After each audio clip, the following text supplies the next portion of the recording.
this. It would really, like, it's a small thing, but it would really help transform cities, considering how many toilet blocks there Afternoon, are. folks. But this is a small scale. You've got a much bigger scale as well. We do. Should we go and have a look at the rain garden? Absolutely. Friday. Absolutely.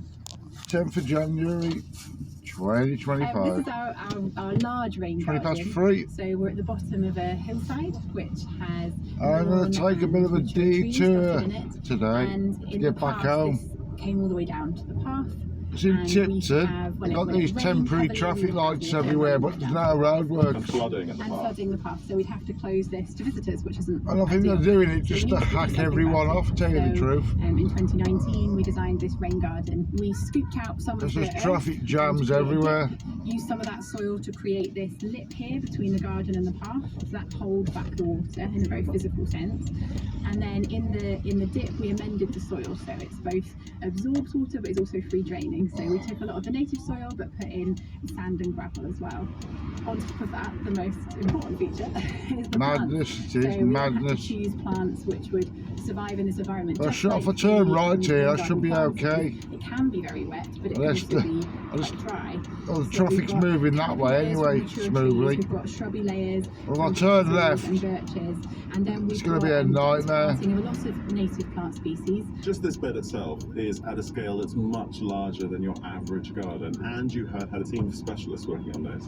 What can people at home who don't have the space, time, and resources do to help capitalise on some of these I ideas? don't think I've been down this way Absolutely. before. Well, I think the Yeah, first thing should be that you alright can do this at way. home is don't pave over your garden. I'll show you a So different when we're part of thinking about Tipton. soaking up the rainfall and There's a storing railway it, what we want station. is these permeable surfaces which gardens provide. And then if you've got a lovely garden or you work in a local community garden, you can actually try being a lazy gardener. I have doing been down less. here before. So Well, a that's long either time letting ago. the stems stay, through the winter. Yeah, letting this is maybe better. dead wood in areas of the garden, letting your grass grow. All of these things slow the movement of water through your garden. But if you like doing more, if you're an active gardener, then you can get involved in some of these features that we've been talking about. So you can create yes. rain gardens much smaller than this one that we're looking at Mind now. me of the in your own lockdown. garden, just 2 to 3 meters wide. You could look at attaching a rain garden planter to your downpipe, and of course you can start thinking There's about a green freezer roofs as well, last and that's night. something we haven't had a chance to talk about Minus today. But in 4. gardens, on sheds, on Had bin the heat on shelters, most of the and night. lots of resources online to help you build these and Shut the think about bill. what plants to put in them. James Wong with Dr. Emma Bush, Head of Nature-Based Solutions at nearby Royal Botanic Gardens, Edinburgh. You're listening to Gardener's Question Time on Radio 4 and BBC Sounds. I'm Kathy Clugston, and with me on the panel today are James Wong, Kirsty Wilson and Neil Porteous, and a fantastic audience here in Midlothian. A lot better now this week. Let's take our next question. Hi, I'm Catherine Buckham and I volunteer at the Midlothian Community Hospital Garden. We have a number of dwarfing Matter apple of trees at the voice. community garden which, due to the amount of rain, are now in a waterlogged area. Are there any apple tree varieties that the panel can suggest which would grow better in this area, or would we be better growing something else and just giving up on apples totally in that area? Oh gosh. So, Neil Porteous, apples Good in a golly. waterlogged environment. Any varieties better? No, I don't think it has anything much to do with the variety, I'm afraid, because they're all grafts, so if your apple trees are underwater, they wouldn't like that at all. They're not going to, the roots aren't going to thrive, nothing's going to work if the roots aren't working right. Is there no chance you could maybe lift them and grow them in tubs or something out the glower? Yeah, we've considered moving them to somewhere else and planting a different kind of tree there. Well, I mean, I wondered Still a whether bit mad round just here, a but- regular apple tree which wasn't on a rooting stock. No, Not I still like down the don't think road. it's going to fly. And I remember reading a very old book published in Never seen anything 1699 like it. called The New Art of Gardening by Leonard Meager. Okay? And he said that you should grow your pears in damp ground because, and even he suggested hollowing out plants so that they would receive more dew and moisture. So if you want to grow fruit, I mean, pears aren't as appetizing, I suppose, as apples are. But we might do better with pears than you would with apples.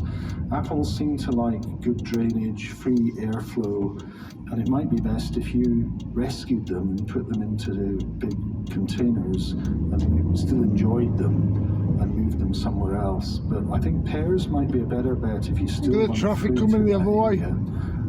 Okay, hope that helps, Catherine. Thank you. Let's move along and take another question. Hi, my name's Rosie Hackett and I live in Rosewell. My teasels have self-seeded in amongst my much shorter plants. Wildlife love them, so what can I add to enhance height in the bed? I have small children, so no toxic plants, please. Okay, so you've got the teasels, you want more taller Yeah. plants. We love teasels on this programme, they're great, aren't they? Neil Porteous, what would you advise? Well, there's a few native plants that seem to do very well. One is purple loosestrife, which is Lythrum salicaria, and it flowers very late, so it would go very well with Go on, teasel. You'd have a sweetheart. bluish architectural flower of the teasel. They're not terribly tall, they'd be about 3 or 4 feet tall. They like wettish ground if possible. But that doesn't seem to be a huge problem here. So, Not at all. I think we can probably surmount that one, can we? And also, I was just thinking, some of the quicker growing plants, like there's one called Melanoselenium dissepiens. This is black parsley. It's a biennial, and I start the seed off in the autumn, and I just collect the seed from the plants that I already have, and it does self-sow with us a little bit, but it's not very invasive at all. Seeds? And it makes, by the second you year, go, a it grows, monumental isn't it? plant, about maybe 4 or 5 feet tall, with about the same What's the spread. kind of plants God seems to be Bees love it. interested in It's now? covered in big seed pods that are very architectural. So you'd have your teasel and the black parsley just growing together. It'd be a lovely mix. Nice combo. Kirsty, what would you put to sit alongside these teasels? I'm going to go for the predictable Verbena bonariensis, which is again a very statuesque tall plant. It'll be sort of similar height to your teasel. Some people sort of describe it as a veil plant, so you can kind of see through it. Butterflies and bees really like it. I think if you live further south, it does seed around. It can seed in your driveway and sort of gravel gardens and things. But up here in Scotland, you might want to take cuttings every year or lift the plant and sort of overwinter it as well. But a great one that is going to be fantastic for those pollinators, and it's got these lovely, tiny, delicate little purple flowers, and you can see them dipping into that for their nectar. And really, we need to be supporting our butterflies and bees. But if you want one that's a bit more perennial up here, Simsifuga, or used to be known as Actea, Bugbane, it's a really nice late season one. Sorry, I'm going for all the butterfly sort of ones, but it has like a big sort of bottle brush spike that will come out. You can get ones that are sort of called like purple torch as well, and it has lovely lacy sort of dark foliage as well. Great value for money. Sounds lovely. Nice. What would you add to this list, James? So I'm going to add bronze fennel to that list. Similar height, nice light leaves, will self-seed. If you get the bronze type, it'll have a nice contrast with Here the we purple go. flowers. These things are all quite similar height to teasel, but there's a reason why we're recommending things that aren't taller than teasel, which I think was your question. Yeah. I don't want to dwarf my children as well. I want to still be able to see them in the garden. Okay, this is a great thing. So you need to find them. Yeah. The tricky thing about teasel is it requires really unrelenting full sunshine. So if you have anything that's hugely taller and has very, very dense, big, dark foliage that's going to cast a shadow, it's not going to be happy. And we don't want to get rid of something that you already really like. So the suggestions that we're giving you are similar height, but they're quite airy. They're not going to block out light. You're still going to be able to see your teasel with its amazing architectural stuff while having this kind of filigree foliage in front of it. Sounds beautiful, thank you. It sounds really nice. And for you, Rosie, and everyone else listening, all those suggestions and all the plants that the panel mentioned today will be listed as ever on the GQT pages of the Radio 4 website. You'll find them all there. Let's take our next conundrum for the panel. Yeah. I'm Ali Right to Isaac come and this I live way. in Roosevelt. My question's about polytunnels. Is a polytunnel good for keeping weeds out? Being in a windy and rural location, small weeds get blown about into my vegetable plot and grow quicker than what I actually plant. Constantly weeding in Roseville Sad face.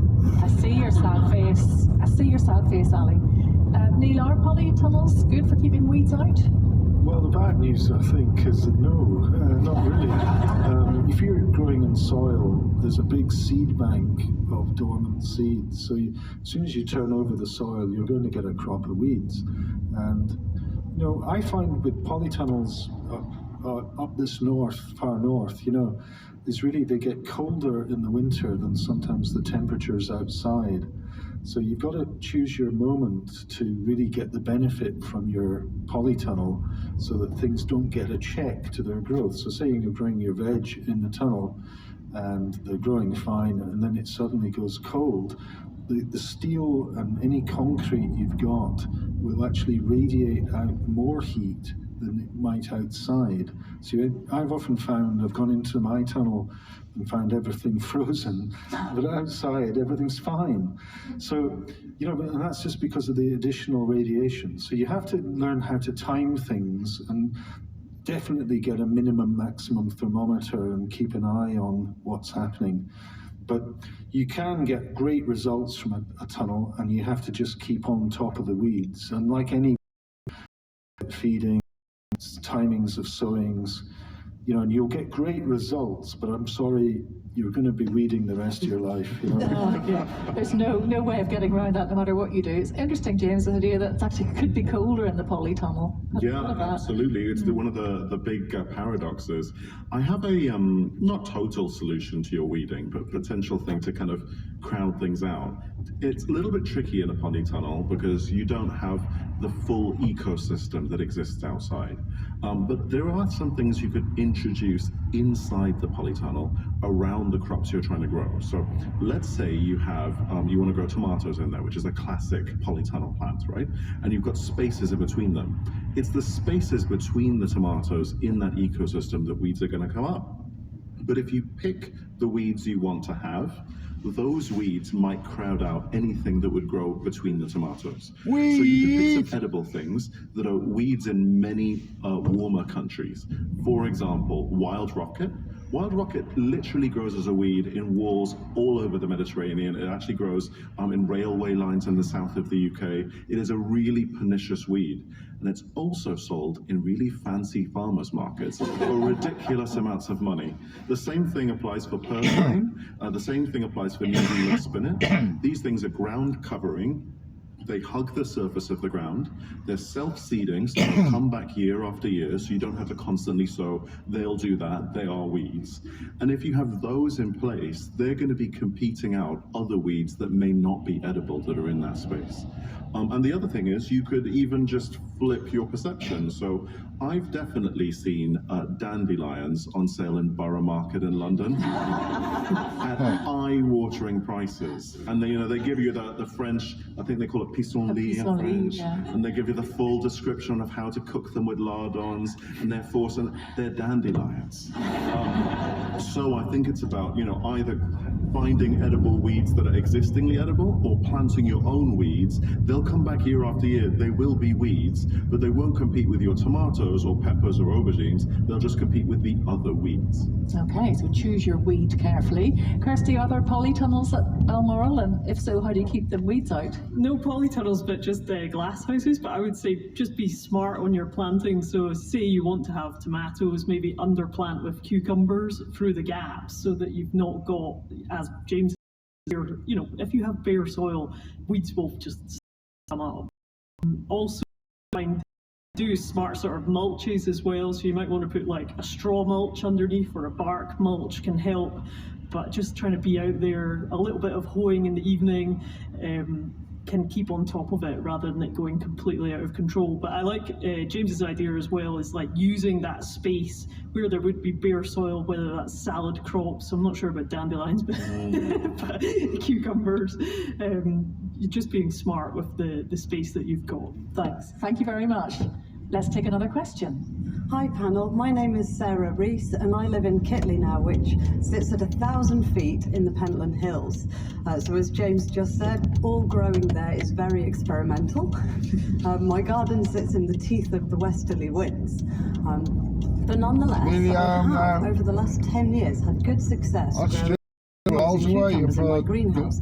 That was until last went summer. the usual so all my way to tomato get back. plants started off fine, but then by mid-June they developed these really weird, shriveled, tiny leaves. Their flower trusses had a ridiculous number of blooms on them, really fruit properly. So I had a mooch around on the internet to see if I could find a cause, and the closest match seemed to be herbicide damage, but I don't use chemicals and there's no one around me to use them either. So I'm wondering what could have caused this, and I've got some pictures for you to examine. I'm wondering if it's aphid damage or some kind of form of fasciation, but it happened to 4 of the 5 tomato varieties I grew. So guesses, please. This is like a whole true crime podcast. Let's find out. Let's have a look. Thank you for the photos. That's really helpful. Just pass them to the panel there. Have a look. What do you think? This is multiple plants as well. It's not just didn't happen on one. I have about 10 to 12 Almost tomato plants each now. year, and probably about 8 of them succumbed to this to varying degrees. I did give some to my friend Petra, who's here in the audience, and of the 5 or 6 I gave to her, a couple of them also developed this weird form, but seemed to grow out of it in her greenhouse. Do you think it's a pest and disease issue, Neil? Well, I was kind of looking at it. I mean, when you examine the leaves very closely, do you see any webs or nothing like spiders or? No, definitely, definitely. Wasn't so bad, was it? A few spider mites in that very. Catch you later. Clouds, don't they? Yeah. Temperature related, you know. I don't think it is.